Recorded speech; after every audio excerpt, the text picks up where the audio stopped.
11월 12일 KMA 뉴스브리핑 시작하겠습니다. 정부가 주도하는 의학단체 협의체에 의협이 불참을 선언했습니다. 보건복지부는 어제 보건의료 발전 협의체 회의를 열었는데요. 원래 이 협의체는 코로나19에 대응하기 위해서 의협 등 보건의학단체들이 참여하는 회의체였습니다. 그러다 최근에 공공의료 등 보건의료 체계 전반을 논의하는 단체로 확대 개편하고 이름을 보건의료 발전 협의체로 지어서 어제 첫 회의를 연 겁니다. 의협은 회의장 앞에서 긴급 기자회견을 열고 협의체 구성 자체에 강한 유감을 밝혔습니다. 최대집 의협 회장은 이미 구사 의정 합의에서 의협과 정부가 논의하기로 결정했는데 다른 단체까지 포함하는 별도의 협의체를 구성하는 것은 비상식적이라고 비판했습니다. 또 이는 정부가 의협과의 1대1 논의를 회피하고 다른 단체를 움직여서 원하는 결과를 얻어내려는 협잡이라고 강하게 비난하고 협의체 참여를 거부한다고 강조했습니다. 병원에서 의사 면허 없이 관행적으로 의료 행위를 하는 사람들, 주로 간호사들인데요. 이들을 PA, 의사 보조 인력이라고 부르죠. 합법화해야 한다, 안 된다, 의료계의 오랜 논란거리인데 코로나19와 의사국시 사태와 맞물려서 최근에 다시 수면 위로 떠오르고 있습니다. 어제 프레스센터에서 열린 토론회에서 찬반 격론이 벌어졌습니다. 인제대 보건대학원 이기효 교수는 보건의료 인력수가 매우 부족하다며 PA에게 진료협력사 면허를 새로 부여해 의사의 일부 직능을 위임받도록 해야 한다고 주장했습니다. 하지만 의협은 반대 입장을 분명히 했는데요. 성정호 의협 정책이사는 의사 수가 부족한 원인은 병원이 인건비가 저렴한 PA를 선호하기 때문이라며 의사 수 부족을 PA 합법화로 해결하는 건 주객전도라고 비판했습니다. 특히 PA를 양성화하면 환자들에게 낮은 수준의 의료 서비스가 제공될 것이라고 우려했습니다. 공중보건의사가 기소만 돼도 공보의 신분을 박탈하는 방안이 추진돼서 의료계가 반발하고 있습니다.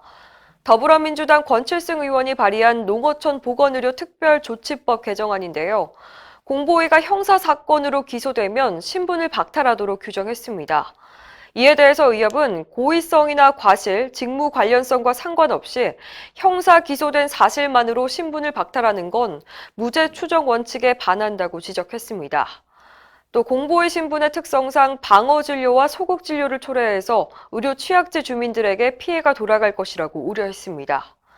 의협은 공보의들이 양질의 의료 서비스를 제공할 수 있도록 진료 환경을 개선하는 것이 더 시급하다고 강조했습니다. 정부가 임신중절 의약품에 낙태를 암시하는 문구나 그림을 허용하는 방안을 추진해서 의료계가 우려하고 있습니다. 현행법상 의약품에는 낙태를 암시하는 문서나 도안을 사용할 수가 없는데요. 낙태죄의 헌법 불합치 결정이 내려진 것과 관련해서 식약처는 임신중절 의약품에 예외적으로 허용하는 법안을 최근 입법 예고했습니다. 하지만 약물을 이용한 낙태는 합병증이 많고 위험하기 때문에 신중해야 한다는 게 의료계의 입장입니다.